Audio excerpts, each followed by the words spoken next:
عزیز بە پرسی بەشی تاقیگە لە مەڵبەندی تەندروستی هێرشێگری دەربەندی خان پشتگیری ئەم هەڵمەتە دەکەم هەڵمەتی گۆڕینی عەلاگا بۆ تورەکە کە ڕێکخراوی سروشتی کوردستان دەستیان پێ کردووە بە هەموو توانایەکەوە پشتیوانیانەکەم ومێ دەکەم ئەم هەڵمەتە سەرکەوتوو بێ هاوڵاتیان پشتگیرێکی باشی ئەم هەڵمەتە بکەن چونکە بەڕاستی عەلاگا زیانێکی زۆری هەیە بۆ ژینگە لە ژینگەدا لە ناو ناچێت بۆ ماوەیەکی زۆر لە ژینگەدا ئەمێنێتەوە بەڵام تورەکە دۆستی ژینگەیە و ئەتوانین بە شێوەیەکی باش استفادەی لێ بکەین لە بری عەلاگا. داواکارم لە هاوڵاتیان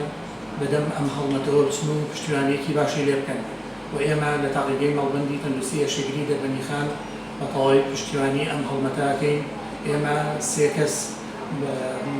دابینەکەین بۆ ئەم هەڵمەتە کە ئەوانیش